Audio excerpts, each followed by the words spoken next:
Hello, hello, Sunday night. If someone can just please confirm in the chat that the audio is working. I have PTSD, touched nothing from one day to the next. Every day is a winding road. You never know if this damn thing is going to work. Some days it decides not to. So if someone could just in the chat verify that the audio is indeed working, please skim in the comments.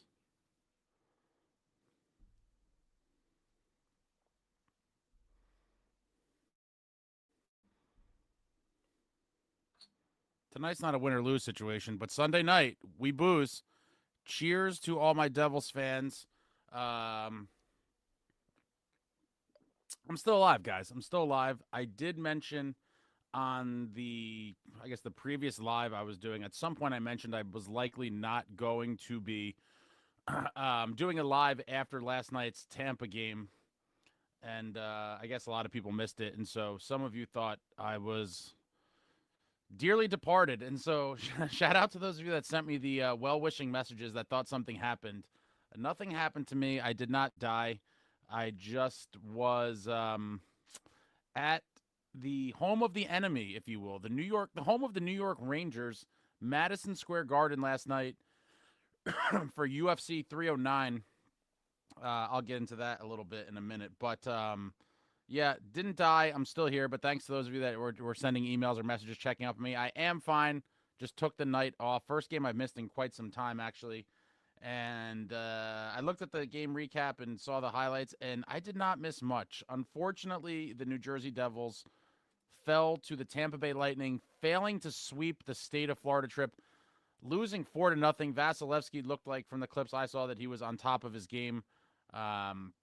And the Devils once again shut out, which is pretty interesting considering how good and especially offensively talented this New Jersey Devils club is, that they have now been shut out, I believe, 3 times in the past, couple weeks.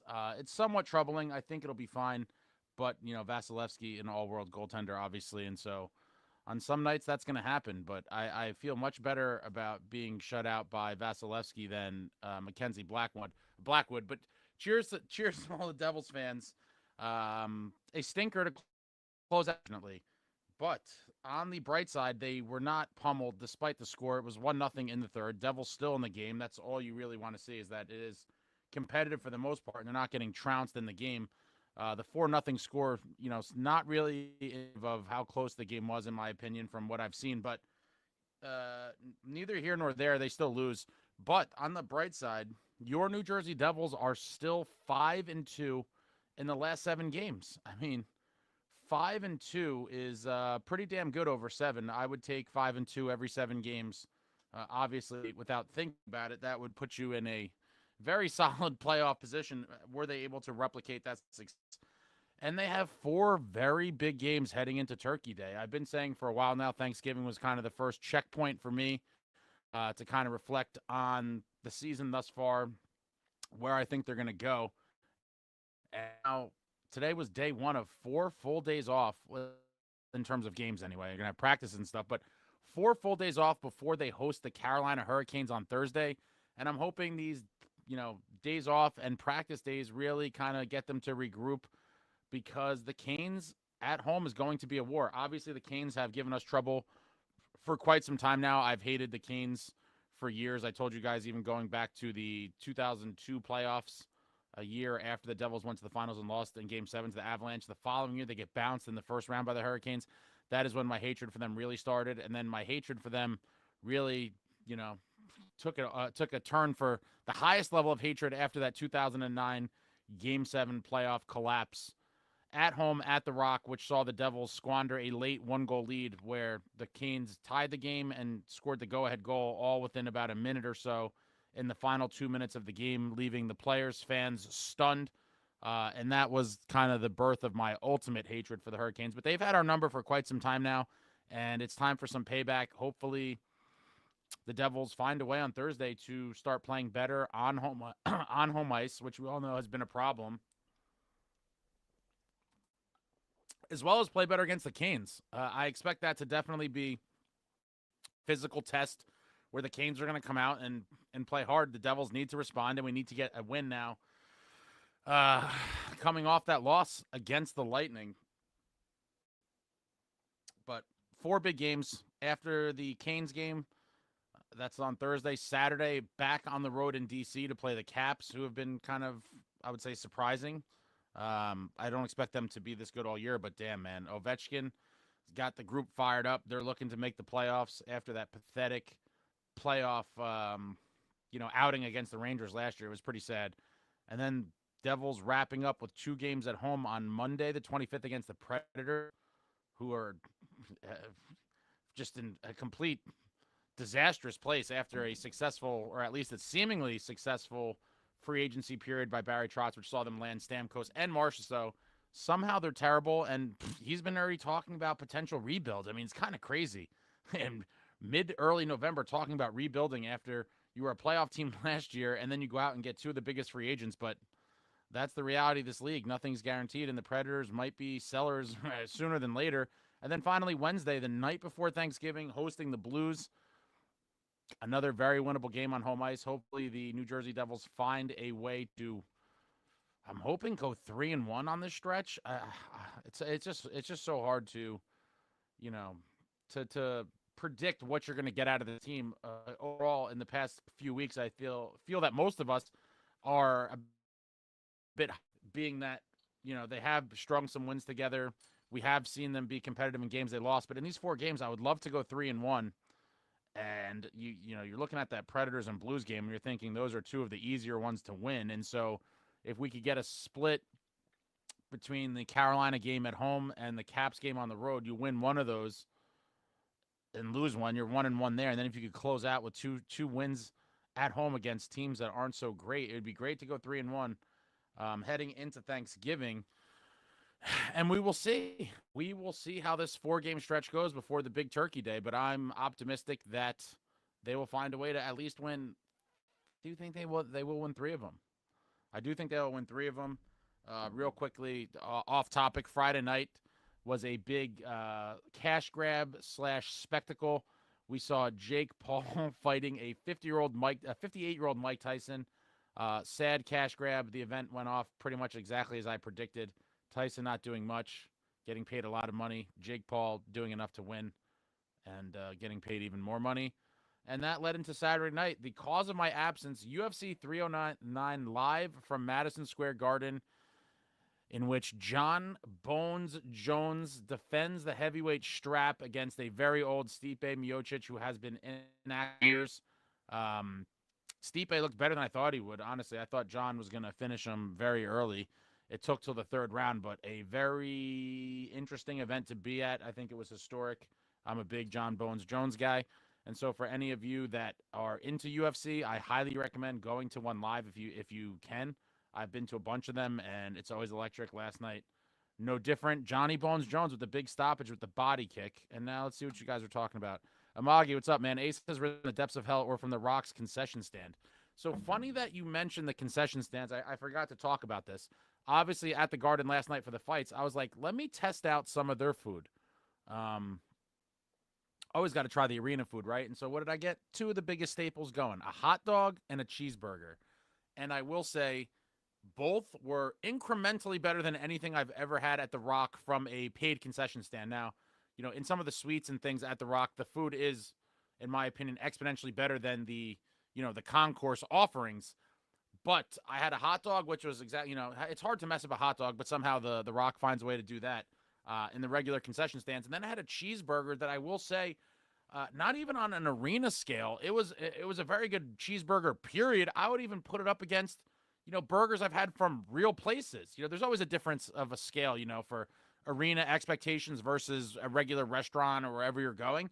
The burger was very good, and I would even put it up against real restaurants, but just the interesting thing I thought of, how much better the food at the Garden is than the Prudential Center, and I don't think it's anything that crazy. The burgers are wrapped up individually in the little foils and the little hot, I don't know what the hell you call them. It's like a little stand with a little, it's like a slide almost.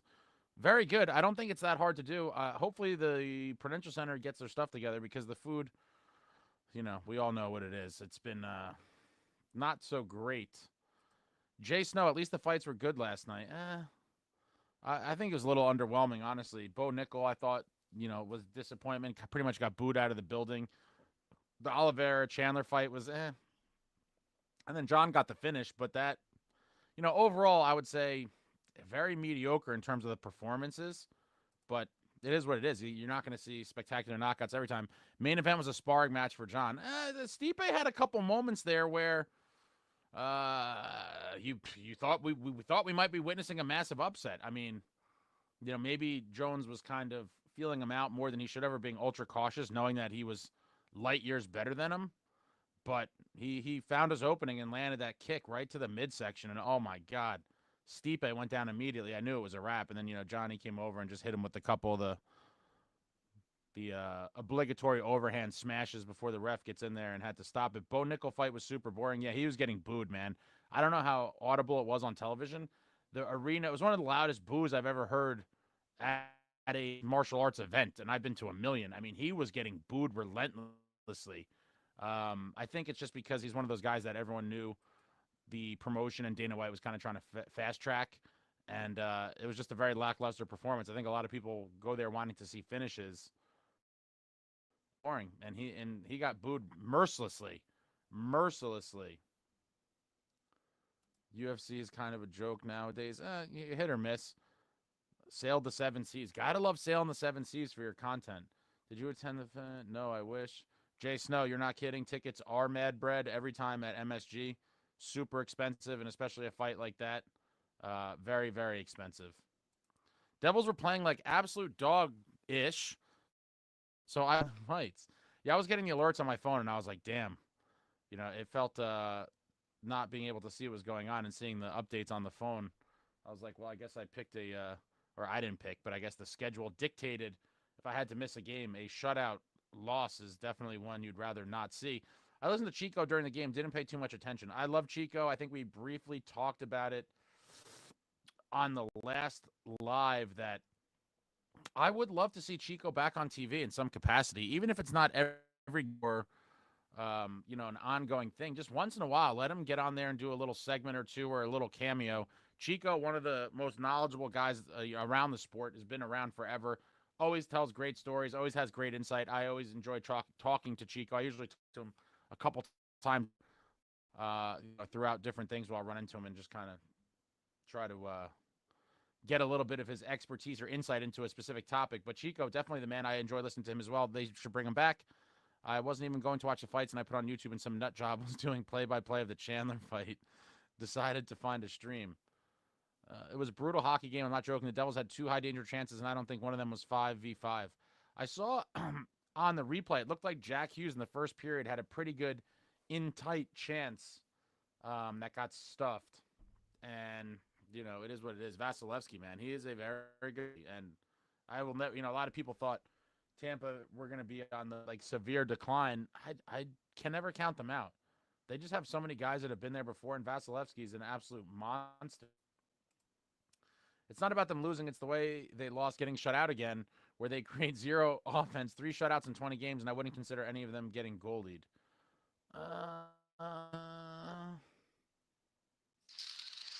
I think I could go back and forth on that. I mean, we would have liked to see more chances, I think, in that San Jose game, but Black out of his mind. I do think if Vanacek was in there for San Jose, we would have probably won that game. John, I fell asleep during the first period of the Tampa game. Guess I didn't miss much. You didn't miss a goal. That's for sure. Brian, my friend and I were at the Tampa game last night. I'm so sorry to hear that they disappointed you in a game you went to live. We were third row behind the net where the Devils shot twice. Great turnout of Devils fans yesterday, but a frustrated and annoying loss. Absolutely. 4 out of 6 is decent. Yeah, and 5 out of 7. I mean, you can't argue with the results. Jay Snow, they didn't have a shot close to the middle of the ice. That's really embarrassing. Another thing is Tampa is last in hits per game, and the Devils played with no physicality. And that's the thing. It's like we have the ability to do it. They just need to do it regularly. It just seems like a lot of the guys are just, they don't want to do it, and it's just not natural to them. And hopefully over time that changes. James, not bummed about this one. Tampa is a good team, and their goalie is amazing. That being said, find a way to win more than 2 games in a row. Well, we did manage to win 3. It would be nice if we could win 5 or 6 in a row at some point with a bunch of 3 and 4 game consecutive wins. That's what happens when the Devils decide to take the night off. I ain't even mad about Tampa Bay. They gave me 2 solid games against Florida. I know, but it's just like, it is just it was right there for the sweep. Like you can't have the classic letdown game, but it seems like it does happen sometimes with this club. Hey, it's not blaming you. The boys have lost every single game you've missed this year. You know what you need to do. What? This was the first game I missed. It was the only game I missed.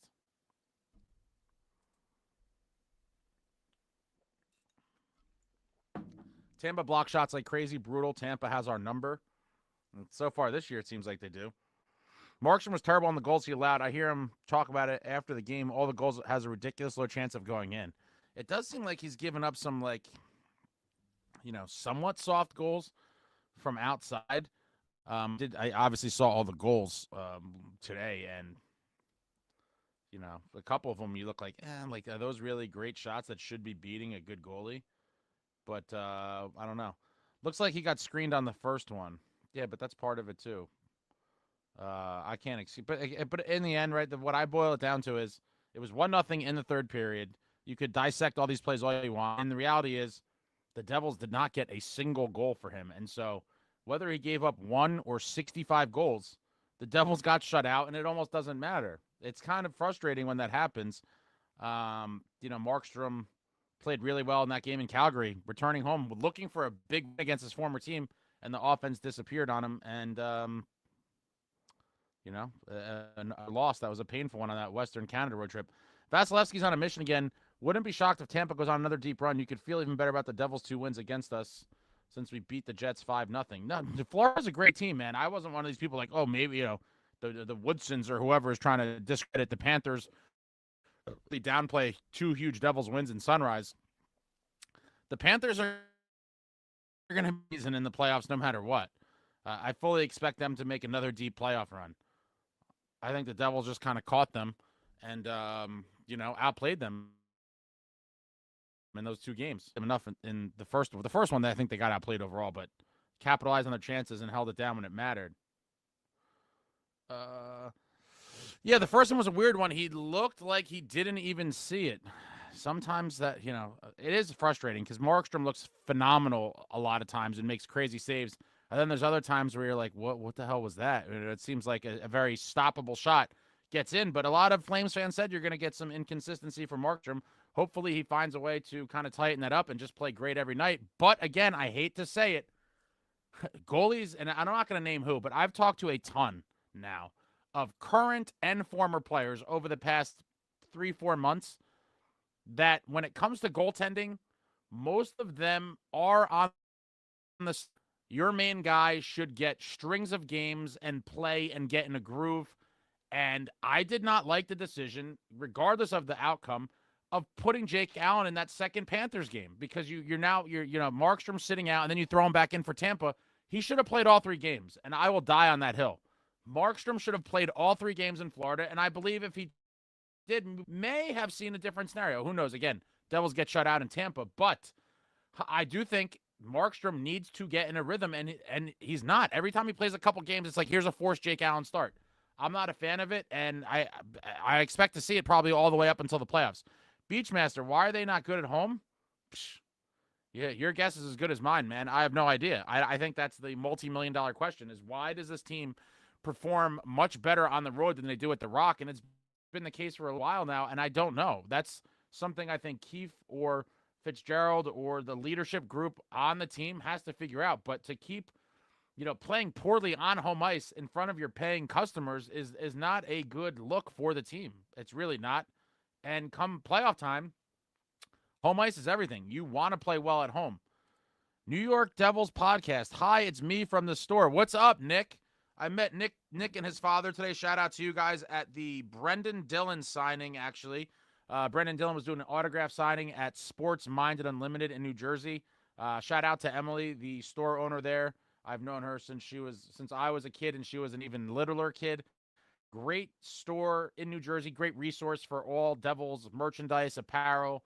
They host a ton of signings throughout the year. Always a great experience. They take great care of all the Devils fans and their players. Couldn't recommend them more. So I highly suggest if you haven't attended a signing at Sports Minded Unlimited that eventually you get yourself there. Always a great time. Awesome time with Brendan Dillon today. Shout out to you, Nick. I talked to his father at the store. And speaking of Brendan Dillon, I'm going to have a couple of these on the store. I got some extras.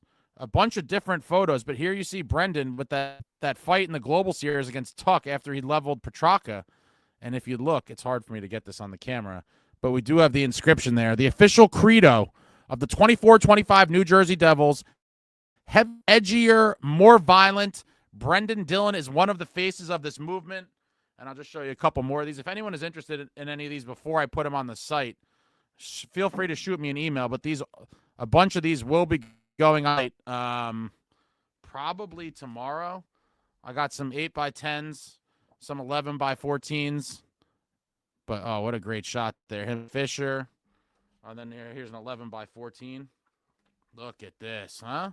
Heavier, edgier, more violent. Look at that. What a beautiful image from a beautiful, beautiful scrap. All right, I'm not going to show any more of these. But if anyone's interested in any of those, feel free to shoot me an email. They will be going on the site probably tomorrow. Amagi, prime rib sandwich at MSG is better than anything and everything at The Rock, unfortunately. Plus, they have refillable soda cups. I did not know that. Refillable soda cups? I forgot to mention I had a delicious Mountain Dew to wash down my hot dog and cheeseburger. And had I known they had refillable soda cups, I would have had multiple Mountain Dews for sure. The pizza at the Panthers Arena is so good. I don't know how everything else. I mean, listen, Kobe, nothing for nothing. The food in New Jersey is multiple levels above, for the most part, Florida food. It is what it is. Northern New Jersey just has some amazing cuisine of all different types. Amalie Arena's food is something else. Chicken tenders are good, though. Jordan, is this a Devils channel or UFC channel? Oh, Jordan's one of these guys that, doesn't like the fisticuffs in hockey or the big hits. He's one of these, we need skill. So I'm sure, he's texted me before when I said something about UFC, told me what a barbarian it is. So maybe Jordan's one of those guys that needs to go watch lacrosse or bowling or something on ESPN 8, the Ocho. We miss you, Snail. Devils. Did you wear any Devils gear? I did not. I just wore like a normal civilian clothes. Steven, I hate the Lightning so much. Kucherov is a crybaby.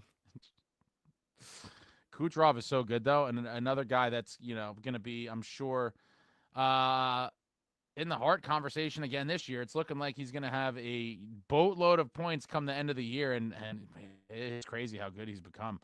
If you look at the natural stat trick numbers if you look at the natural stat trick on the numbers, it's bad.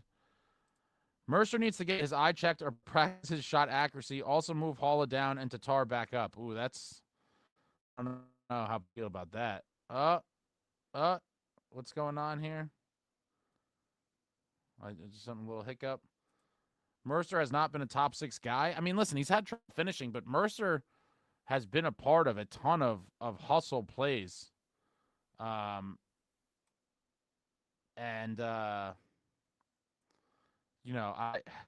like to see some more production out of him, but he's given the effort. And I think he's played pro, all things considered. Having a Tampa, Florida, and a New York, New Jersey round 1 would break the matrix. Wow, that would be something for first-round matchups, for sure. I would love to knock the Rangers out again. It would be absolutely phenomenal. Colby, you're talking about the margarita pizza. How funny is it to give Vasi a party for the fastest of 300 wins when Marty had ties in his era? What an absolute sham. Yeah, but it's crazy. Even with the shootout era, Vasilevsky will never even remotely sniff Marty's 691 wins, and in my opinion is one of the most unbreakable records in professional sports. You would have to have, 17 and a half seasons of 40 wins to break Marty's record. And with the way these goalies are coddled now, 50, 55 starts, will never happen. Never happen. 40 wins for nearly 18 years. Guys' careers don't even last that long. A complete testament to the both excellence and longevity of the great Martin Brodeur. Just an amazing record that I don't think we'll ever even someone will even get close to. Colby, just the regular pepperoni pizza. Analytics team controls the whole state of New Jersey. They might.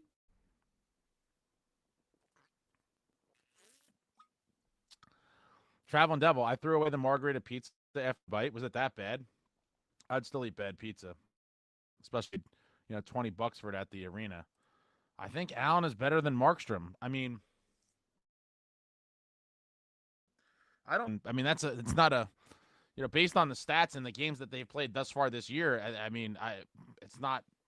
It's not crazy to say that. I mean, Allen has looked pretty good in his starts, and his numbers are better than Markstrom's. The insane Pollock, 5 games in 8 days. 5 games in 8 days, but no excuses. Ace Vasilevsky held the barn door closed. Yeah, he did. He absolutely did. Traveling Devil, sweet picture. I've said many times at home they try to put on a show. On the road they focus on playing hockey. But, are they trying to put on a show at home, or are they just bad for whatever reason? I don't really know, but hopefully they figure it out, because it's discouraging to go to games and constantly see them lose on home ice. And I'm definitely not the only one with that thought. Teams are going to take away the rush and try to neutralize the Devils' speed. They're going to have to be able to win the games by chipping pucks in and winning board battles. Yeah, and that's all part of the heavier, edgier, more violent movement.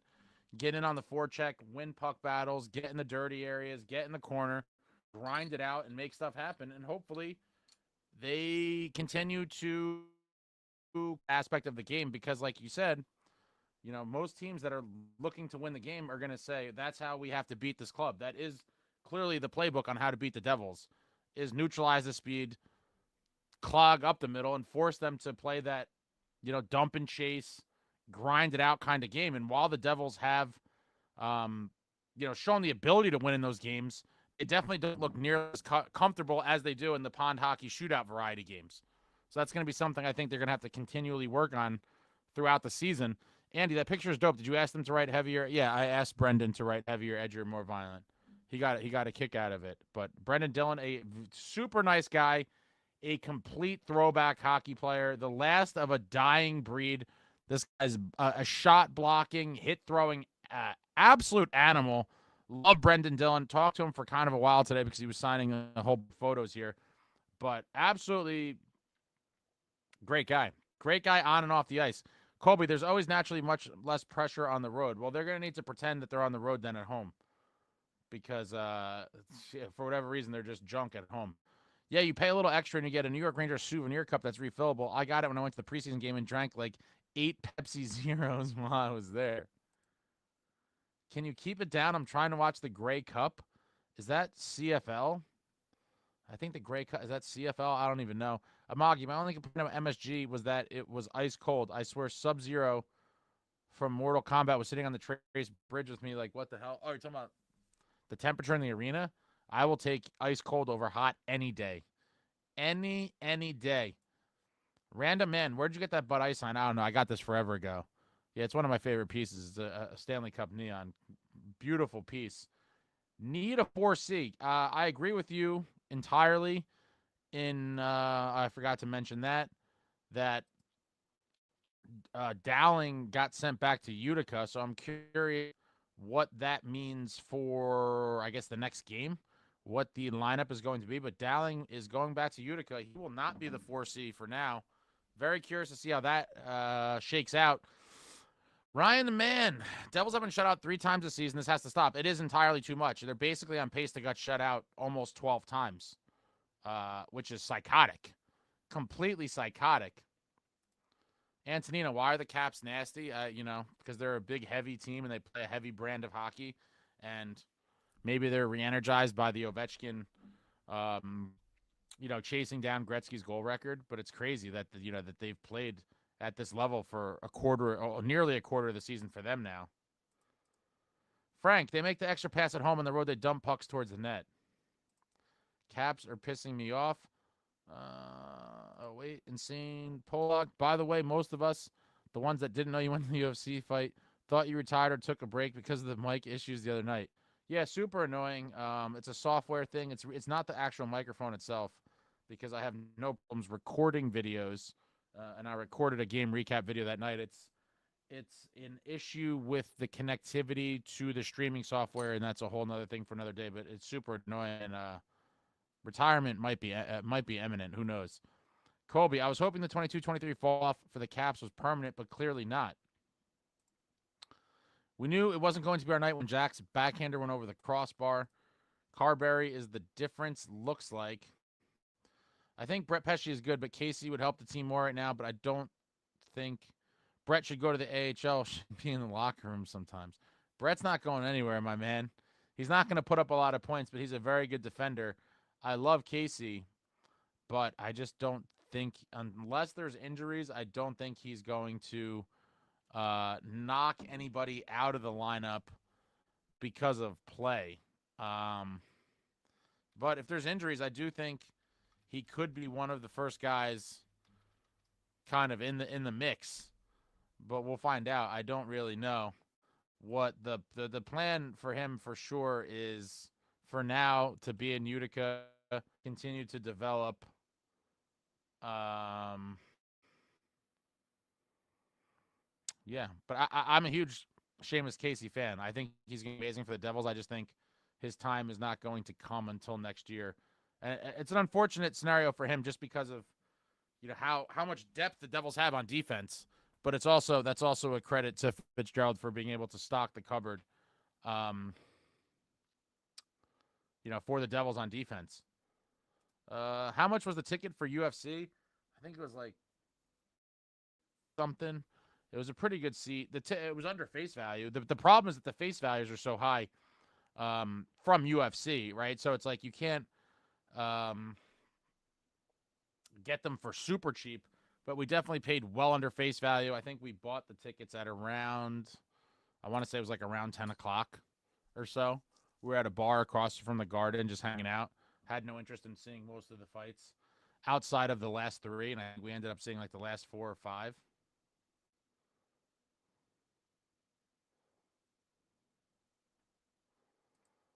I want a whole fourth line of Big Macs and YOLO. That would work out.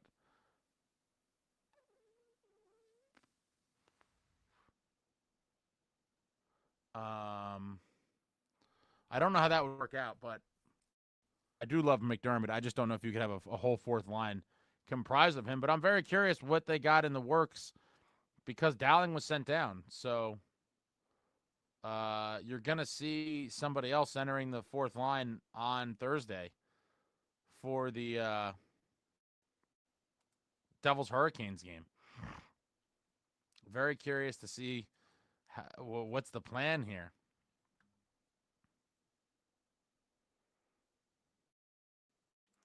I'm losing it over that idea. Um, yeah, it really would be something out of like Slapshot. It would just be brawls on ice. You need a fourth line that could contribute, or at least play a strong physical kind of checking element.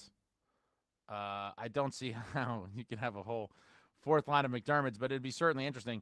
Kid who said Pesci should be sent down is a wild take. Bro is so good. Now he's a young kid. He's probably just not seeing points or something. Um, you know, it's a little different, but yeah, Pesci is very solid. So I heard about the Reaves hit. I have not seen it yet. Let me just see. Who did he hit? I saw like some headlines, but I didn't get a chance to look. Like after last night, I got home super late, or I guess I should say super early. Um, Super early, barely got any sleep, and had a full of things I had to do today, and just got home not too long ago. Okay, so yeah, nurse. So let me just see. Let me just see the hit. I saw some people talking about it, but I didn't get to. Let me see. I'm gonna watch this here. Oh, oh, dude. Wow. Let me see the slow replay. You can see Nurse is in another world now. Oh my god. I got to see the real time in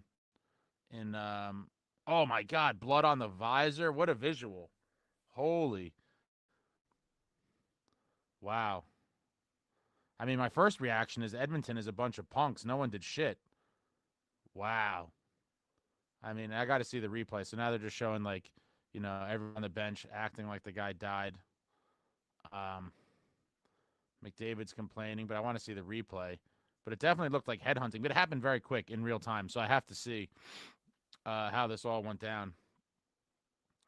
I just saw him kind of rocked. All right, come on, let's see the replay. the Sportsnet feed, and they're just showing him getting like his All right, here we go. I mean,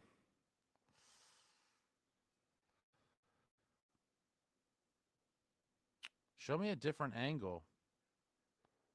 All right, here we go. Yeah, it happened so quick, man. It's obviously a bad hit, but if I'm being honest, I don't think Reaves intended to kill him. I think he just, instead of going shoulder to shoulder, was he bent over a little bit? He got the shoulder right to the head and just blew him up. I want to see it again. You show me one more time. Yeah, that's a devastating hit, though. Wow. Wow. Oh, wow. Let me rewind it here. But that's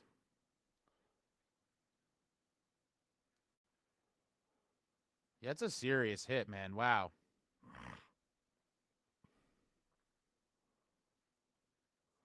Someone still got to respond, though. Something that dramatic happens to a Devil, and I suppose the closest thing, it wasn't a headshot, but last year when Rempe hit Bastion, I was just hoping someone was going to take a suspension and just like two-hand chop Rempe down. I think in a situation like this, especially when it's Reaves, and you probably don't have. All right, let me see. Yeah, that's a hit, boy. I mean, listen, if I'm being honest, it's obviously a penalty. I really don't think he meant it, though. That's my take on that. After watching those couple angles, I think he was just trying to go shoulder to shoulder and just missed. Um, wow. But that visual was bad with the blood on the visor. My God. Jake Paul's going to fight a 90-year-old man next. I wouldn't be surprised. Maybe they just sent them down because we have 4 days off and want them to play a couple games in Utica, or one of our fourth liners are ready. That could be the. But like, is it that imperative? Wouldn't they just rather have them? It's not like 2 weeks. Like, I could see that being more the case of like the February break during the Four Nations. Is it more beneficial for a guy like Dowling to play in Utica versus practice with the team those couple times during the off days? And I don't know if I'd imagine Bastion will be ready to return before Lazar, and I don't know that they're going to have Bastion play center. So I don't know. I'm going to have to keep an eye on this one. Keep an eye on this one. Amagi. Apparently, Reaves went to the Oilers locker room and personally apologized. I mean, that's great after the fact, but I would have liked to see some vigilante justice on the ice after it happened, regardless whether it was, an intended dirty hit or not. Colby, were you old enough to remember when Brodeur got drafted? If so, what thoughts did you have? No, Colby, I'm not that old. I was only about to be 5 years old when the great Martin Brodeur was drafted. I was a couple weeks shy of my 5th birthday, and so I do not remember when he was drafted. But I do know, I do know that a lot of NHL GMs in the years after really regretted their draft selections because there's tons of guys that, very strong draft class, by the way. A lot of great players drafted in 1990, but a lot of guys picked before the great Martin Brodeur at number 20 overall that, those GMs I'm sure would certainly like a redo. And Marty was the second goaltender drafted in that 1990 draft. Calgary picking Trevor Kidd with the number, I think it was 11 pick overall. And oof. I mean, Trevor Kidd had an okay career, but if you're talking about, you know, draft day mishaps and could we go back in time? I mean, that Trevor Kidd selection for Calgary's oof. Jersey Roots Nurse got smoked. If Trouba did that, Rags would end up with a power play somehow. 5-game suspension. Is that announced? Or is he still pending the hearing?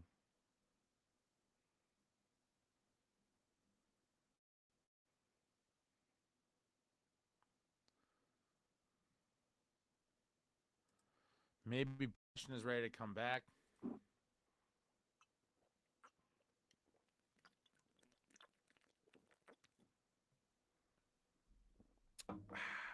Lazar's out till spring. Has that been announced? Or is that just kind of what everyone thinks? I wouldn't be surprised if he was out I wouldn't be surprised if he was out till after that. Alley Cat, howdy to you. To be honest, playing better without pass. Jersey Roots, like and subscribe, all you dirty animals. Thank you, sir, for that. I would love your and your like. Cheers. I'm gonna have one more beer here before I wrap up the Sunday kind of rambling edition of the I'm Still Alive live. Frank, I remember Marty B getting drafted. Quite honestly, there wasn't a lot of fanfare. I mean, and I could see that making sense. You know, the Devils were not really the team they eventually became years after, and it was a goalie who not a lot of people knew a ton about. New York Devils podcast. Do you think Devils would have won 3 cups if Brodeur went number 2 or number 1 overall in that draft? You mean like if the Devils didn't get Marty? If the Devils didn't get Marty ever, I believe with how good of other players they ended up drafting, including Niedermeyer, and winning Scott Stevens in the arbitration case, I feel like even if they never had Marty, the Devils would have won a cup, if I'm being honest. I do think they were just too competitive for that many years for them not to at least win one with those other guys. But Marty definitely instrumental to the overall success of the organization in all 3 of those Stanley Cups. I believe the last goalie drafted in the first round was my dear Spencer Knight in 2019. I wish more goalies would be drafted in round 1. Well, Kobe, I think, over time, with the analytics and all the stuff, there's definitely been somewhat of a de-emphasis on the goaltender position, if I'm being honest. Because we see this tandem situation more often, goalies are kind of seen more of like a plug and play in a lot of places. And I do think, in the last, call it 10 years or so, you've seen some quote unquote, kind of no-name goalies win the cup. And I think a lot of teams believe that as long as you have a decent goalie, you can win a cup, which I agree is true. However, if I'm being honest, I would prefer to have as good of a goalie as possible. But I think there's a lot of teams that do not want to allocate a lot of cap towards a goalie, and they believe that they're kind of just replaceable pieces. And as long as you get adequate NHL level goaltending, you could kind of, switch these guys out and still win. But I would prefer to have as dominant of a goalie as you possibly can.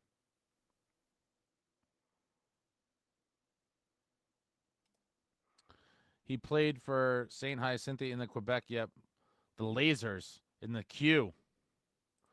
I was 15 when Brodeur was drafted. I remember watching that draft. Marty and his peach mustache. Great photo on his 1990 score rookie card, and there's a ton of photos of him from draft day. They are pretty funny, just completely vintage Marty photos. Lazar said, "See you later in the season" on his personal page. Okay, yeah, day to day. Alley Cat, since I just hopped in, pardon if we talked about this already, but how was meeting Dillon today?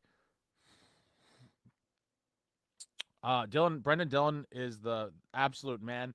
I thought he'd be cool from watching a lot of, clips and things of him with the media and stuff, but he's an absolute legend. I mean, what a great dude. I just watched him, talk to so many kids in depth, not just actually asked him tons of, questions. He was quizzing one kid on players' jersey numbers and what were you for Halloween and all this stuff.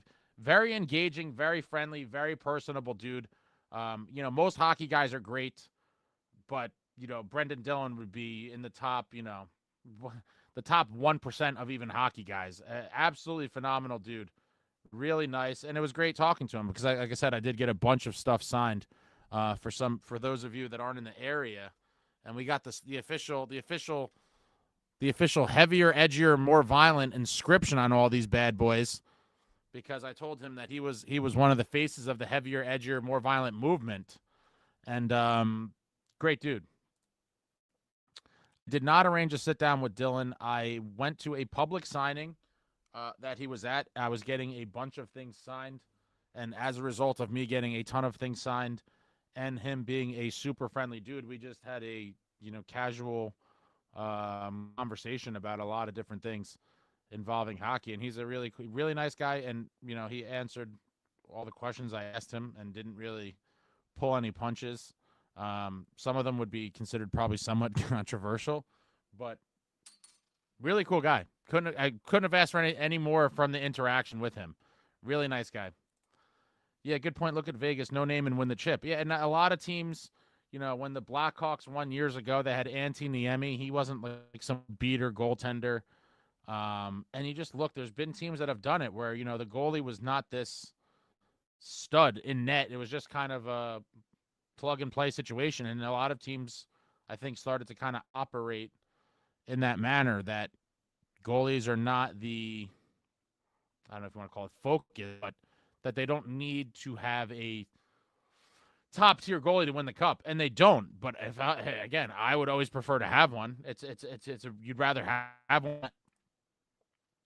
The Devils would be a very different team without Satan's wallpaper.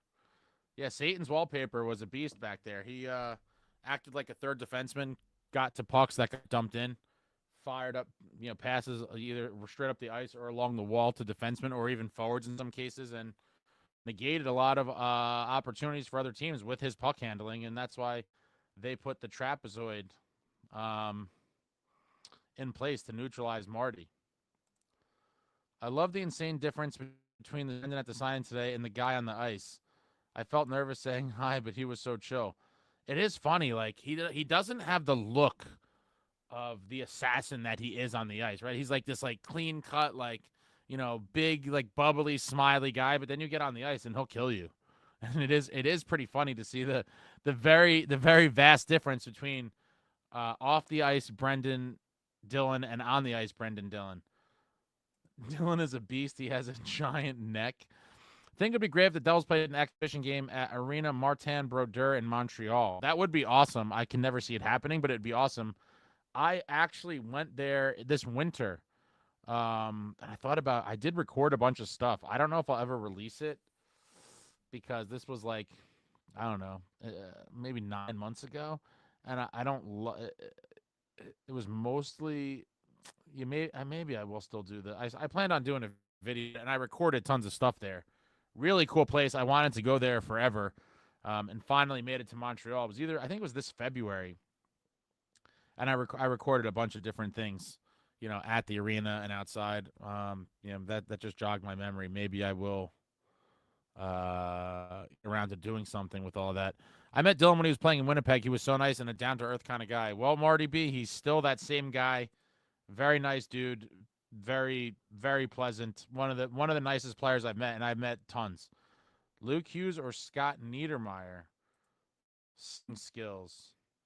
Yeah, it's got to be Niedermayer. Listen, Luke Hughes is a great skater, but I think Scott Niedermayer would probably rank in the all-time skating category.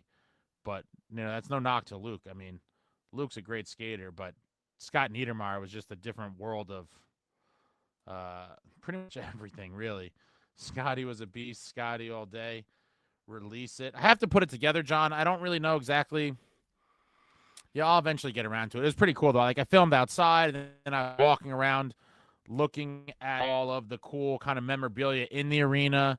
They have a bunch of his, photos and different. They had a couple pieces of equipment. I mean, they don't have nearly as much as I do, but they got a couple things in there in the cases. They have a slideshow of his father, Denis' photos from over the years on like a carousel that goes around. I thought was pretty cool. Yeah, maybe, let me see. Do I even have, let me just see something. I had a folder with all the stuff in it. Let me just double check that I even still have it. Yeah, I don't know why I got lazy and didn't do anything with it. Yeah, I have it all. I'm just looking here to jog my memory. Yeah, tons of photos. There's a big painting. I went by his childhood house. Which is like 2 feet from, like, not 2 feet, but like a 2-minute drive from that arena. Genius hockey IQ. Scott Niedermayer was just not human. Absolutely not human. Did you guys LOL and Luke threw his stick? I saw that with the empty net. I don't even know what's the point of that. Like, I wonder if he doesn't know the rule that it's an automatic goal. I can't understand why someone would bother throwing the stick when they're just going to count the goal with the empty net. Canada has I didn't go to it, but I passed the Chez Paris in Montreal. I've heard guys talk about it before, and I drove past it kind of when I was in Montreal for that couple days. What's going on, Ted? Have you been sleeping? I haven't been sleeping much. I was in last night into technically the wee hours of the morning. I was in New York City for UFC 309, and then I had a bunch of stuff to do today, including going to the Brendan Dillon signing. And just got home not too long ago. I had some family stuff to take care of today, so I haven't really been around. Got some messages from people that thought I was dead. So I had to jump on here and let people know I was still alive. Sometimes I worry about Jack and Brodeur. Needs 2-time fastest skater winner. Guy could fly. Most chill Devils player you ever met? I mean, there's so many.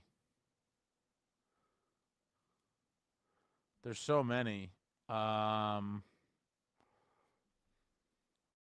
mean, in recent years, Brendan Dillon's definitely, towards the top of the list. Brendan Dillon, definitely towards the top of the list of, like, anyone recent. But, like, historically, obviously, that guy's probably taken more pictures and signed more autographs than almost any athlete in the history of professional sports at this point. Being on the Devils for all those years and then as part of the broadcast team, and he's always out about in the community and doing charity stuff. And nicest guy ever, Kenny. He's obviously high on my list as well. Whoa, Ace, I have a lazy eye too. I kind of look all over the place during the lives. I worry about Jack and Brad on the same line just because they're both small players who aren't going to win many ball battles. I would love to see a big wingback's other wing to kind of offset that. I do agree with that they're not going to win a ton of wall battles, but Brad has shown to be much scrappier this year, throwing the body on occasion. He is pretty strong on the puck.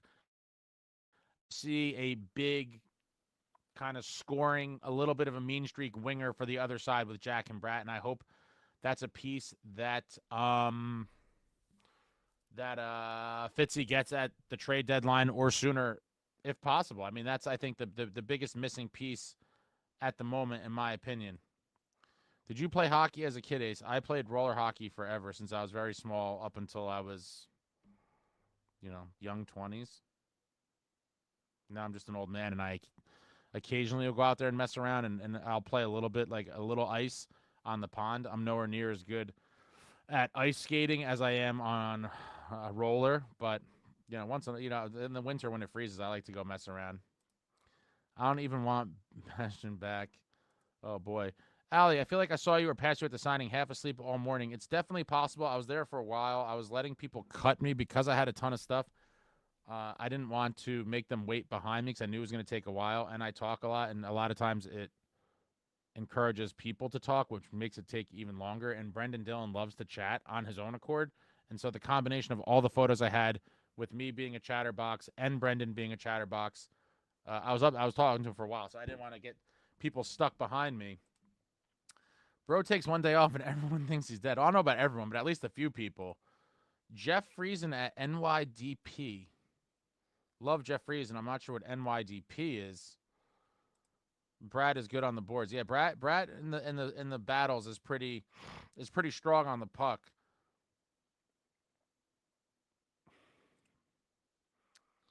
Allie, this might, I guess, sound rude, but who do you think is the, for lack of a better way to put it, bigger disappointment so far this season on the team? Oof.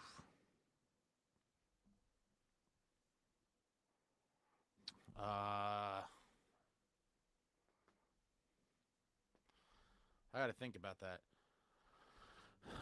I mean, instead of saying bigger disappointment, Allie, can we say, like, most underachieving maybe? Can we, like, make it a little more, a little more not as whatever you want to call it, but I'm trying to think. Underachieving on the season.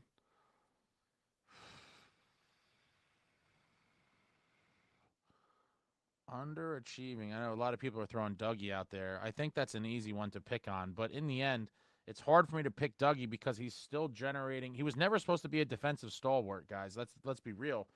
He was here to put up points and score goals, and while he's not scoring goals, he seems to be on the ice nearly every time the Devils score. This guy's getting assists. I mean, he's he creates offense, and so it's hard for me to pick him. But I'm trying to think if there's someone else that I would pick. I'm trying to think here. It's not an easy one. I hate these types of questions. Oh, I know what it is. I'm so sorry. I didn't. It didn't dawn on me right away, and I'm not trying to kick his back in. But if we're talking about underachieving, it's got to be Tatar. That was the stretch kind of signing for Fitz at the end after all of his big acquisitions in the summer. I loved all the acquisitions as he was making them. Kovacevic, Cotter, I loved after I had to, calm down a little bit from the shock of missing my boy Akira Schmid and Holtz. But, Dillon and Pesci and Markstrom. And then the Tatar one was the last one. It was almost like a gamble. It was like a gamble signing. He was hoping he could recapture some of that magic from a couple years before. It was a fairly low cost deal. And I would have to say that would be the one. For me, that would be the kind of most underachieving, just because he essentially was signed to be a top 6 player, which I do think is almost putting him in a position to fail. But it is what it is. I mean, that's what Fitz was trying to do, but you can't hit on every acquisition. Every other one played out beautifully except for that one. Even Kovacevic, who was supposed to be a depth defenseman, ended up playing his way onto the roster and getting Nemitz sent to Utica. So if I have to go on that one, it's going to have to be Tatar. Yeah. Do you think Jaromir Jagr is going to retire this season or next? I'm pretty sure he said this is his last professional season, which is crazy. Jaromir Jagr, absolute legend of the game.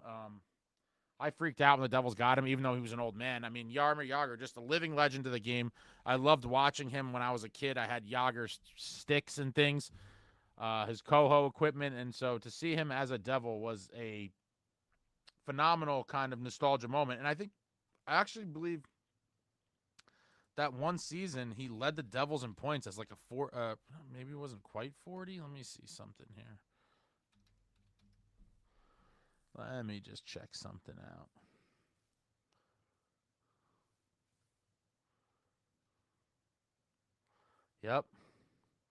Yep. In 2013-14, Jaromir Jagr played all 82 games for your New Jersey Devils and had 67 points as a 41-year-old man. My God. A 41-year-old Jagr on the Devils, 13-14, 24 goals, 43 assists for 67 points. Leading the team in scoring, second place was Patty Eliash at 53 points. I mean, what a testament to how unbelievable Jagr was. Even at 41, he led the Devils in points in a season where we sucked. And the only thing I really had going for me to kind of keep me motivated to going to Devils games was still seeing the legendary Martin Brodeur continue to add on to his, wins record, and to see Jagr playing in, meaningless games towards the end of the season. But it was a total treat to see him. I should have been part of the 334 club. When we drafted Marty, we didn't know what we had, but either did Detroit our people kill Ace. Thoughts? I'm missing something there, Richard. The 334 club, obviously referring to that Blizzard game against Calgary where 334 people, and I've been told by some people that the 334 number is really inflated because they went by the amount of names kind of signed on this ledger that they passed around, but they said tons of people put multiple names. So I'm curious to know if we ever, we'll never know now because that's, the legend of 334, but I'd be curious to know how many people were really there because by a lot of people's accounts, it is less than the 334 because people were writing other people's names down. Luke is going with Dougie. I don't know if Mercer's going to be a top sixer. Traveling Devil. Dougie is an assist machine. That is true in the defensive end. Dougie's got to step it up. That Boquist goal in the Panthers game was terrible. He's getting back up there. It took Jack a bit to get back in his game too. Dougie's also on the ice for a lot of goals. Yeah, he is. For and against. I like Tatar's game, but what is he going to do with that fourth line? Probably not much, which is why it's rough. Because if he doesn't work as a top six, then you start looking at, where does he really fit? Should have saved the Tatar money for LeBanc. I think the LeBanc situation was more of, I guess if the Tatar, LeBanc. Yeah, in hindsight's a beautiful tool. I think that's a tough one at the time. I don't think anyone knew LeBanc was going to have the preseason that he did. I mean, absolutely lit it up for the Devils in the preseason. And I wanted him badly. I mean, I made tons of videos about it. I was at the Devils' last preseason game in Philly when the NHL guys were already in Prague for the Global Series. I saw LeBanc get the hat trick at Philly and actually I asked him a question. We were in the locker room, me and my buddy Jordan. We were in the locker room after the game, and I asked him a question, and at that point we knew he was going to get a deal somewhere. If the Devils didn't successfully sign him, we knew that another NHL team would. There was tons of NHL teams present at that game scouting, and so we knew it was just a matter of time before someone gave him a deal. Supposedly Fitzgerald, or it is now, I guess, fact, Fitzy did try to sign him, but he kind of went with the path of least resistance and went to Columbus, where he could probably have a bigger role. Only reason I don't say Tatar is because he's a fill-in player. Hopefully he gets traded during the deadline. Bring back Jagr. Oh, man. I saw Taylor Hall as a healthy scratch. Would you take him if he was waived? I don't know what the money is. Oh, man. Taylor Hall got health bombed. Let me see. What is his salary? 6 schmilly. I'm sure Chicago, if it came down to it, would eat some of that if they had to. But for me, it's not really the money. It's, do I believe he is a cancer or not? Not an easy question, because I think Taylor Hall does get a lot of flack.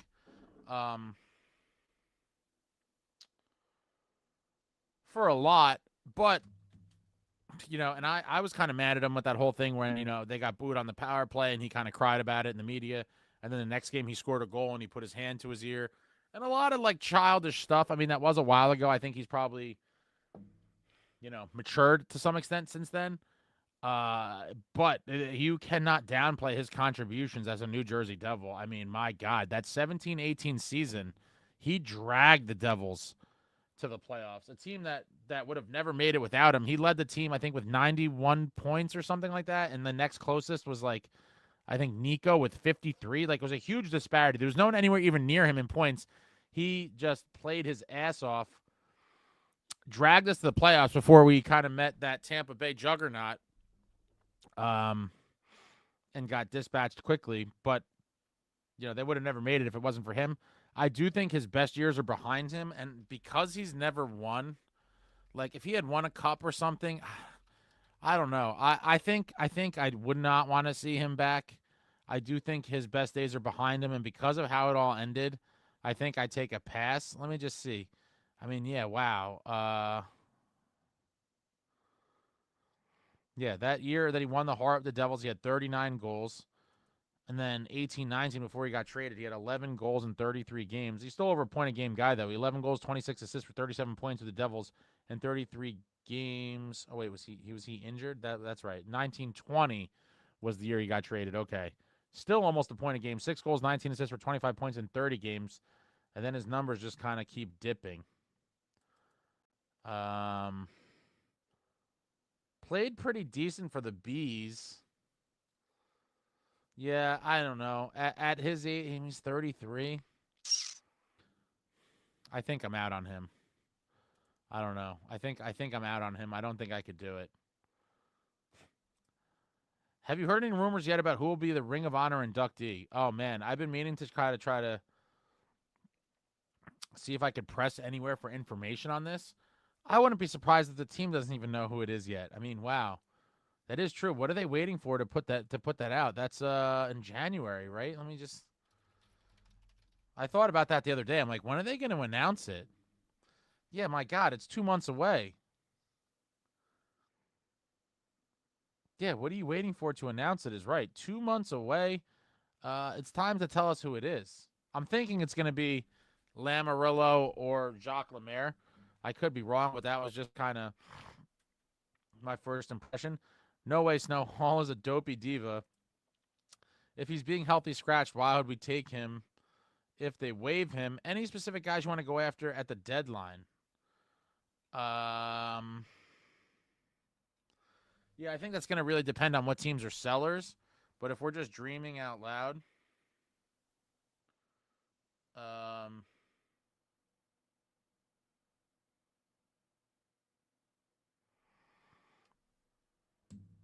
it would be hard because of the money. But I in the summer, I said I thought Steven Stamkos would be a phenomenal piece of this team.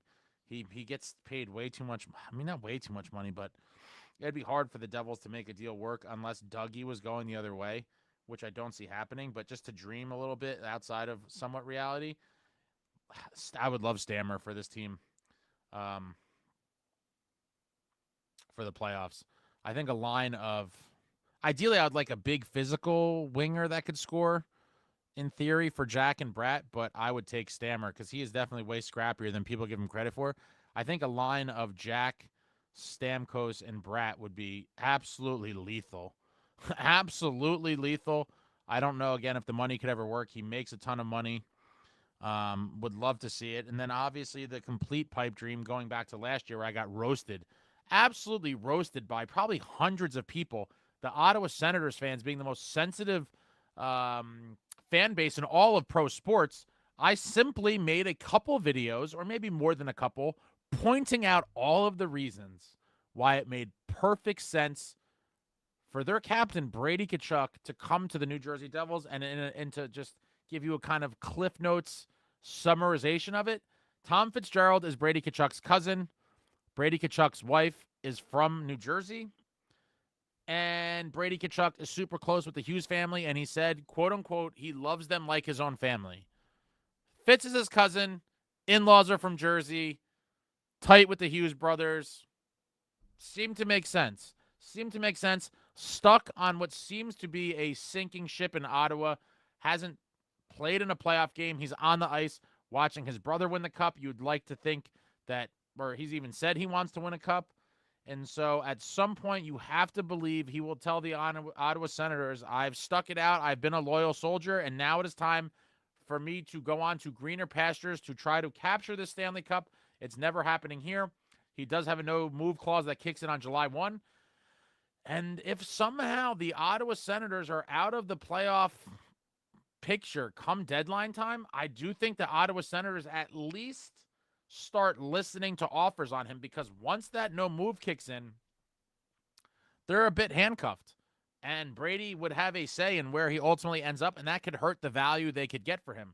As it stands now, if they were to put out the alarm that, you know, Brady's on the block, I believe half of the league is trying to get him, and they're going to get all sorts of interesting deals. And so that is the ultimate dream scenario for me because of the style he plays. He is absolutely heavier, edgier, more violent, can hit, can fight, can pass, can shoot, can score, vocal guy, just absolute warrior you want to have on your team. That's my number one dream. Again, don't know how reasonable that is. Maybe far-fetched, maybe not. We will see, but I'm sure as the deadline comes, a lot of teams that will be sellers will have decent pieces that could be added to this Devils club to help them on the playoff run. Frank, I have not been following Casey much. I mean, I look at the box scores and stuff. He had I think 5 points in his first 7 games there, but they are an absolute disaster. I think they just lost their 13th in a row, I saw. I mean, wow. Plus 41 Tatars, one of the few forwards I've seen go below the icing line in the defensive zone to break it out and will skate his ass off to the other side to contribute on the play. Listen, he does win. He has made some hustle plays as well. And you see him fight for pucks and kind of get in there on the forecheck. I do like that part of his game, but the reality is, if he was supposed to be a top 6 guy, I have to say that it's been underwhelming thus far. I'm not saying he's terrible, but just if we have to pick someone who's kind of underperforming, I'm going to have to go with him because he was brought in to be a top 6 guy. I was at the Jay Brodeur game. I think Devils should give him a chance because only goal he let in was 6-on-4 at the end of the third. I would love to see Jeremy get a regular season start, but it's not going to happen anytime soon. Maybe if there's an injury and multiple injuries, but he's in the ECHL now, so he's kind of far down the depth chart. Any thoughts on why they're getting shut out often? I think it's a combination of running into hot goalies and not generating a ton, despite of what the numbers say, a ton of truly good shots in some of those games. And like someone else pointed out, a lot of times when the transition game gets shut down and the teams neutralize our speed, we do have difficulty on many nights generating those kind of gritty, grindy goals where they have to, chip it in, get in hard on the forecheck, and find a way. And some nights it just seems like it's not there. Once that middle gets shut down, you're like, oh boy, it's going to be one of those nights. Hopefully we don't see many more of them down the stretch of the rest of the season. But getting shut out 3 times already at this juncture of the season is definitely a little bit concerning. Brandon, there's probably some decent players we could grab from Pittsburgh or Nashville, I would imagine, along with a lot of other teams that are going to be selling. Oh, John Lopez, Brady is the dream. You already know. Can anyone explain to me when the Capitals are good, they won't stop winning? Tatar's pressure on the puck is admirable. Super high effort. Good night, Alley Cat. Scott Armstrong. What about Miles Wood? LOL, honestly, then why not plug him or just a big, fast winger like him into the third line and move Cotter up? Still like the top 6 of Bratt, Heischer, Meyer, Cotter, Hughes, Nason. I mean, I'm not down on that idea. I just would rather find a legit top 6 than kind of shuffle people up and throw someone in the bottom 6. Although I do think some combination of what you just threw out there is a very legit top 6. But I would say you would have, if 2 of the guys you brought in this offseason were supposed to be bottom 6 guys and now they're both in the top 6, I would say that's a combination of, yes, those guys being very good players and great signings, but also that something else is wrong where now these guys that were earmarked to be, very good bottom 6 guys are now in your top 6. It's just not an ideal situation. I'd be upset, too, if teams are talking about taking our captain. I mean, Troy, nothing for nothing, though. I mean, what are you going to expect when your team is not sniffing the playoffs and he's a very good player and talks about wanting to win a cup? I mean, that's just part of the business. I agree. I like Jack surrounded by 2 bigger physical guys. Yeah, that would be ideal. Allmark going to the Suns was just like Aaron Rodgers going to the Jets. People expect they would turn their teams around, but both have sucked ass. Definitely possible. Who is going to pass Tatar the puck? Big Mac. They need to run that Tatar, Mercer, and Heischer line. The plus-minus was incredible.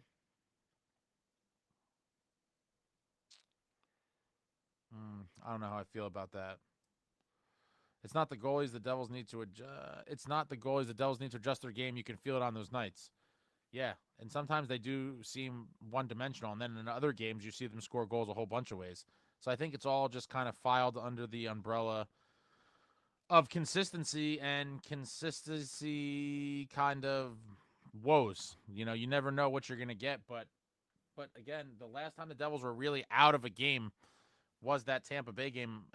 That was, 3 weeks ago now?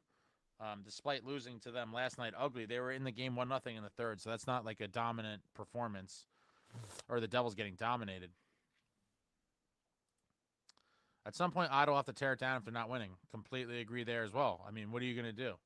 And the guy's going to want to go to a winning team. You're going to tell the guy we're going to keep you captive here? Nason has surpassed any expectations of him right now. That would be an understatement. Nason going to have a career year.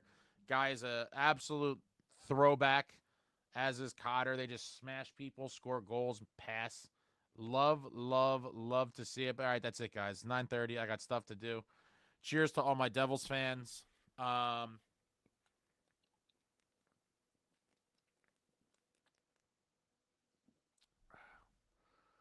Let's see if there's any other comments here.